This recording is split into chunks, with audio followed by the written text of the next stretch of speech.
আসসালামু আলাইকুম, সবাইকে রমাদান মোবারক। ঘুম থেকে উঠে দেখি আম্মু রান্নার প্রিপারেশন নিচ্ছে। এখানে গরু গোশ বের করেছি, এছাড়া হচ্ছে খাসির মগজ বের করেছিল। তো আমি আম্মুকে বললাম গরু গোশটা তুমি রান্না করো, মগজটা আমি রান্না করব। তো আম্মু এখানে ঘন করে টমেটো ডাল এবং গরু গোশ রান্না করেছে। তো এই ফাঁকে আমি ভাবলাম আমার বাকি কাজগুলো করে ফেলি। রমাদানে যেহেতু ঘরের প্রায় কাজটাই আমাদের কমপ্লিট করা হয়েছে, শুধু আমার ইনডোর প্ল্যান্ট গাছগুলো এখনও ক্লিন করা হয়নি। যেহেতু 2 সপ্তাহ পর পর আমি একটু ক্লিন করে দেই, তো এবার একটু ব্যস্ততার কারণে আর সেটা হয়ে ওঠেনি। আমার বাসায় যে ইনডোর প্ল্যান্টগুলো ছিল, তো সেগুলোকে আমি ক্লিন করার জন্য নিয়ে এসেছি। তো আমি ইনডোর প্ল্যান্টের ক্ষেত্রে প্রত্যেক সপ্তাহে এর পাতাগুলোকে খুব সুন্দর করে ক্লিন করে পানিটা চেঞ্জ করে দিই এবং কিছুক্ষণের জন্য রোদে রেখে দিই। এভাবে ইনডোর প্ল্যান্ট গাছগুলো খুবই ভালো থাকে। আর ইনডোর প্ল্যান্ট গাছগুলো আমার অনেক অনেক পছন্দ। আপনাদের কার কার বাসায় ইনডোর প্ল্যান্ট আছে অবশ্যই কিন্তু আমাকে জানাবেন।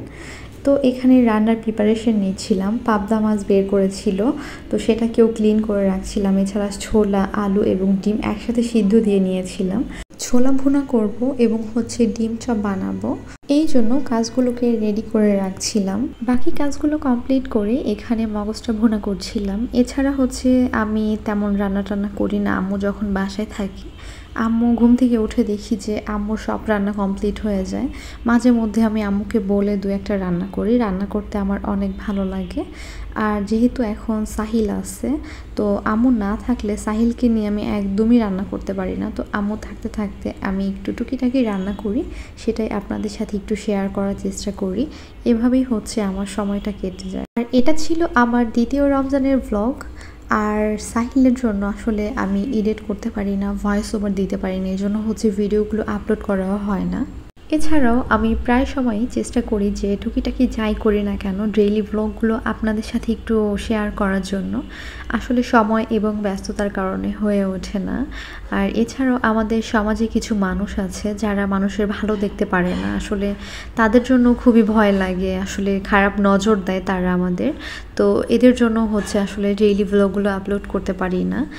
আমার হাতের কাজগুলো আমি কমপ্লিট করে এরপর আমি শাওয়ার নিয়ে নিয়েছিলাম। এরপর কিছুক্ষণ রেস্ট নিয়ে আমি নামাজ পড়ে এখানে ইফতার রেডি করার জন্য চলে এসেছিলাম। এখানে আমি কিছু ফ্রুটস কেটে নিচ্ছি। এছাড়া হচ্ছে এখানে ইসুপগুলের ভুসি দিয়ে আমি হচ্ছে একটি লেবুর শরবত করছিলাম।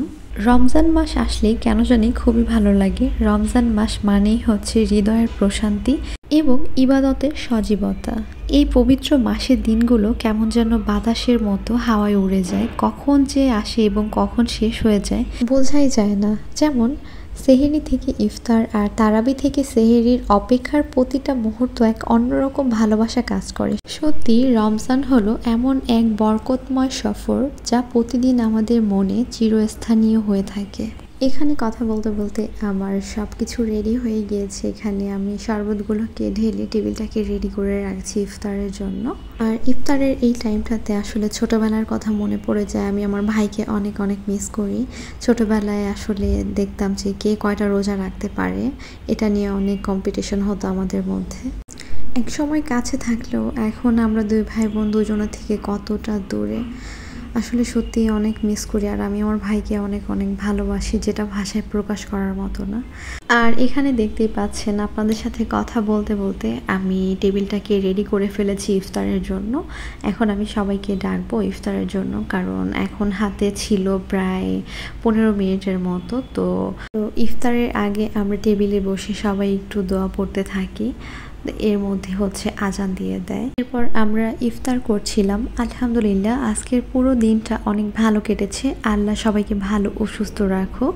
আজ এই পর্যন্তই। সবাই ভালো থাকবেন, সুস্থ থাকবেন এবং এখনও যারা আমার ইউটিউব চ্যানেলটি সাবস্ক্রাইব করেনি অবশ্যই সাবস্ক্রাইব করে দিবেন এবং এখনও যারা আমার ফেসবুক পেজটি ফলো করে রাখেনি অবশ্যই ফলো করে দিবেন। আল্লাহ হাফেজ।